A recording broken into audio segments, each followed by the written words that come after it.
وصیت ہے تمہیں اگر خود سازی کرنا چاہیے یہ کام کریں. یہ انہوں نے بیان کیا.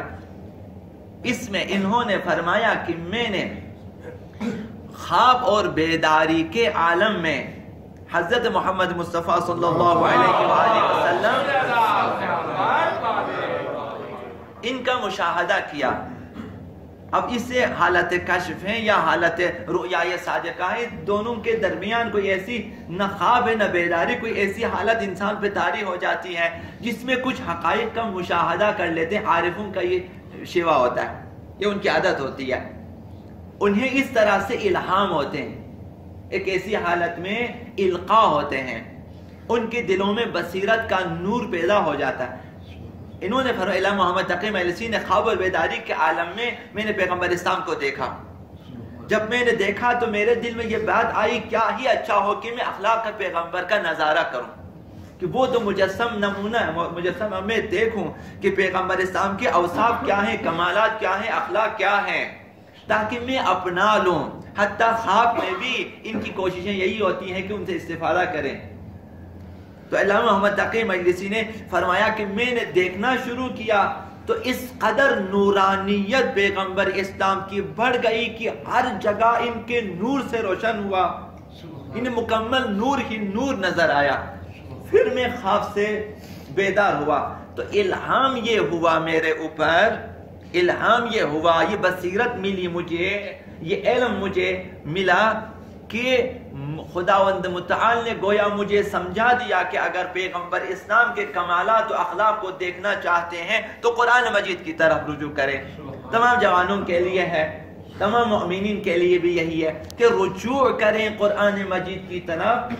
حضرت علامہ مجلسی نے فرمایا کہ میں ایک ایک آیت میں دقت کرتا جاتا تھا، جس قدر میں آیات میں دقت کرتا تھا اسی حساب سے میرے لیے خداوند متعال بصیرت اور انوار بصیرت عنایت فرماتا تھا. بہت زیادہ عنایتیں ہوتی، بہت زیادہ معارف میرے سینے میں اتر جاتے تھے، بہت زیادہ معارف میرے پاس آ جاتے تھے. تو اس طرح سے روزانہ میں آیات میں دقت کرتا جاتا تھا اور حقائق میرے لیے کھلتے جاتے تھے.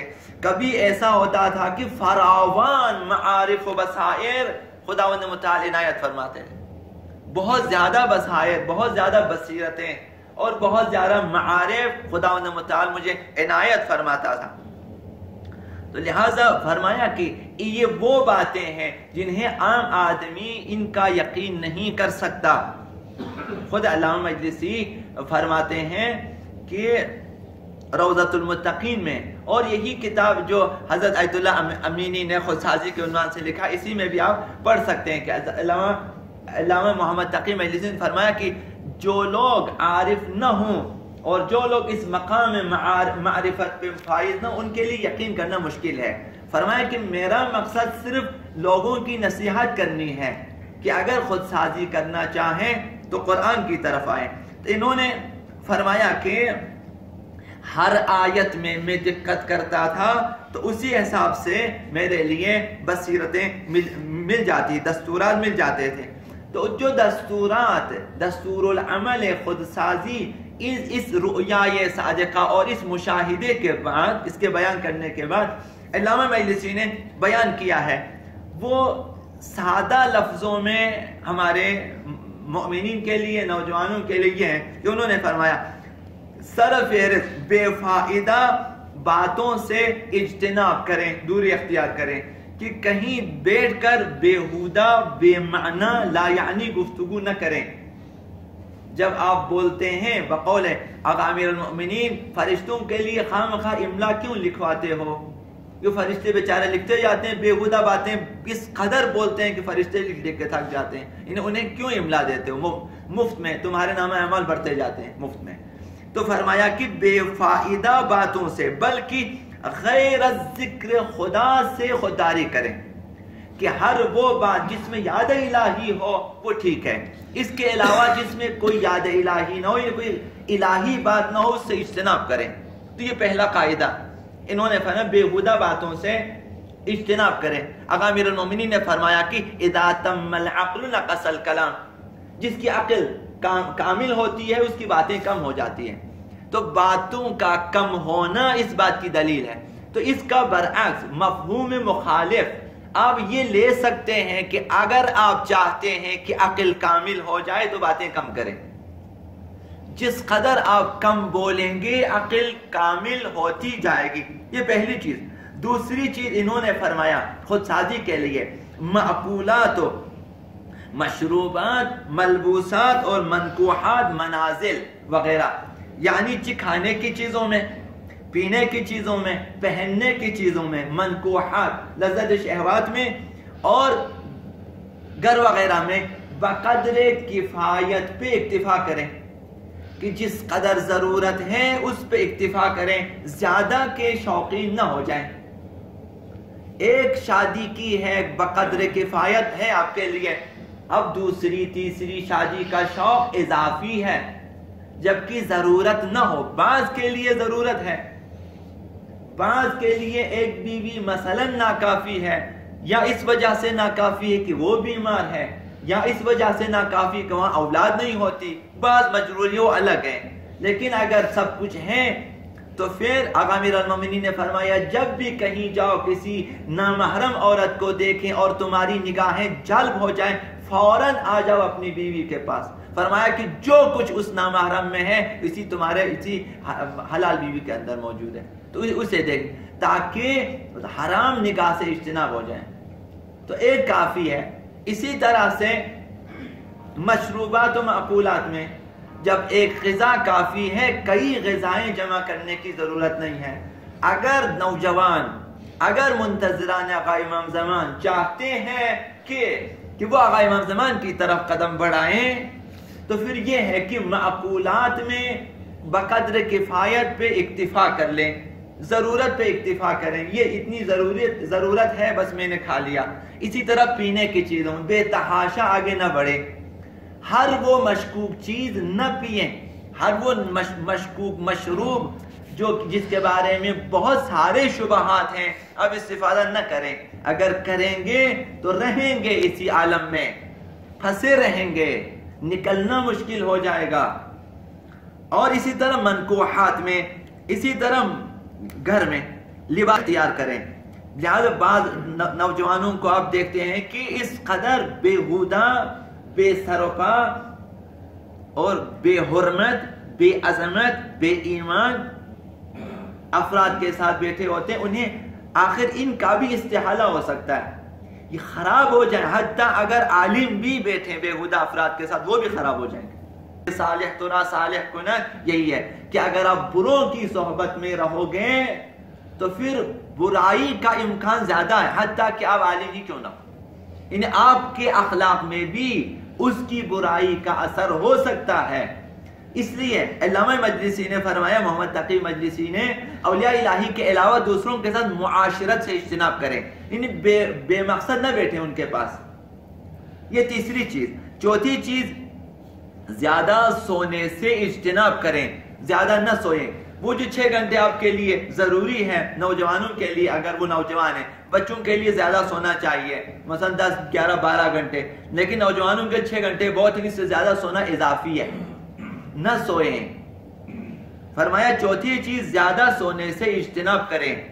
حضرت علامہ محمد تقی مجلسی نے فرمایا کہ زیادہ نہ سوئیں. اور 5ویں چیز ذکر خدا بامراقبت، کہ خدا کا ذکر کریں لیکن مراقبت کے ساتھ، محافظت کے ساتھ، اس ذکر کی طرف توجہ ہو. مراقبت یہ ہے کہ آپ خود متوجہ ہو جائیں کہ میں کیا کہہ رہا ہوں. اگر آپ کہہ رہے ہیں یا اللہ ہو تو خدا کو حاضر و ناظر جان کر ذہن میں رکھ کے یا اللہ کہیں، اس میں ذکر بامراقبت. بعض ہم لوگ ہوتے ہیں کہ ہم مثلا میرے ہاتھ میں تسبیح گھماتا جا رہا ہوں، دوسروں کے ساتھ گفتگو بھی کر رہا ہوں، مجھے نہیں معلوم کہ میں کیا کہہ رہا ہوں. یعنی یہ ذکر بے مراقبت ہے. ذکر مراقبت یہ ہے کہ آپ متوجہ ہیں. اگر آپ درود شریف بھی پڑھتے ہیں تو پیغمبر اور آل پیغمبر کو ذہن میں رکھ کے آپ پڑھتے ہیں. خدایا ان پہ درود بھیج، فراوان درود و سلام، اپنی رحمت برکت ان پہ نازل. یہ دعا کے عنوان سے درود ہونی چاہیے. درود ہمیں دعا ہے اور دعا کے ہی عنوان سے ہونی چاہیے. تو اب یہ کہتے ہیں ذکر بامراقبت ہے. تو فرمایا کہ 5ویں چیز ذکر بامراقبت انجام دے. اولیاء کرام ذکر ہے یا حیو یا قیوم یا من لا الہ الا انت، اس کا ورد کرتے تھے، وظیفہ رکھتے تھے اور نتیجہ بھی لے لیتے تھے۔ حضرت علامہ مجلسی نے فرمایا کہ اولیاء الہی کا ذکر یہ تھا، یا حیو یا قیوم یا من لا الہ الا انت، یہ ذکر کرتے تھے اس کے معانی مفاہیم کے ساتھ، جو کہ آپ بہتر جانتے ہیں۔ فرمایا کہ میں نے بھی اسی ذکر کا تجربہ کیا ہے اور نتیجہ بھی پایا ہے۔ اب میں نہیں کہوں گا کہ آپ آئیں ذکر کی طرف، لیکن آئیں آہستہ سے آ جائیں، کیونکہ اس وادی میں آنا مشکل ہے اور اس میں رہنا مشکل ہے اور مراقبت مشکل ہے، لہذا آہستہ آہستہ یہ ایک راہ ہے کہ ہم سمجھتے ہیں یہ ذکر تو آسان ہے، لیکن بہت مشکل ہے، مراقبت مشکل ہے کہ آپ ہر ذکر پہ متوجہ نہ خدا یا حیو یا قیوم یا من لا الہ الا انت، کہ خداوند متعال کو حاضر نازر جائے۔ فرمایا کہ میں غالباً یا اللہ کہتا ہوں، حضرت علامہ مجلسی نے فرمایا غالباً یا اللہ کہتا ہوں، یہ چھٹی چیز کہ ذکر با مراقبت۔ فرمایا کہ دل سے غیر اللہ کو خارج کریں، توجہ کامل ہو خدا کی طرف۔ مشکل کام ہے ہمارے لیے کہ ہم اپنے دل کو غیر اللہ سے نکالیں۔ علامہ مجلسی اس وجہ سے بن گئے علامہ مجلسی کہ غیر اللہ سے دل کو خالی کر دیا اور دل کامل متوجہ ہے خداوند متعال کی طرف۔ فرمایا کہ یہ اگرچہ یہ سخت ہے، پھر فرمایا 40 شبانہ روز اگر اس مراقبت پہ عمل کریں، حضرت علامہ مجلسی نے فرمایا کہ 40 شبانہ روز اگر لگاتار اس پہ عمل کریں تو حکمت و معرفت و محبت کے دروازے سالک پہ کھل جائیں گے۔ اگر حتی صرف 40 دن اگر مراقبت کریں کھل جائیں گے ان کے اوپر۔ اور پھر فرمایا کہ فنا فی اللہ اور بقا باللہ کی منزل پر انسان فائز ہو سکتا ہے۔ فنا فی اللہ یہ ہے کہ انسان خود کو بھی فراموش کر دیتا ہے۔ حضرت علامہ جوادی عاملی نے فرمایا فنا فی اللہ یعنی ایک ایسی منزل آ جاتی ہے کہ جہاں انسان اپنے ہونے کا بھی احساس نہیں کرتا، اسے نہیں معلوم کہ میں یہاں پر ہوں، حتی اپنے ہونے کو بھی بھول جاتا ہے، خدا میں اس قدر کھو جاتے ہیں کہ صرف یاد الہی ہے اور کچھ نہیں، ایک یاد باقی رہتی ہے۔ فنا فی اللہ اور اس کا نتیجہ ہے بقا باللہ، چونکہ خداوند باقی ہے، خداوند باقی ہے، ہر چیز جو اس دنیا میں ہے وہ فنا ہو جاتی ہے، اگر باقی ہے تو خداوند متعال وَيَبْقَى وَجْهُ رَبِّكَ ذِي الْجَلَالِ وَالْإِكْرَامِ، باقی رہنے والی ذات خداوند متعال کی ذات ہے۔ جو شخص فنا ہو جائے فی اللہ خدا میں تو وہ باقی رہتا ہے باللہ۔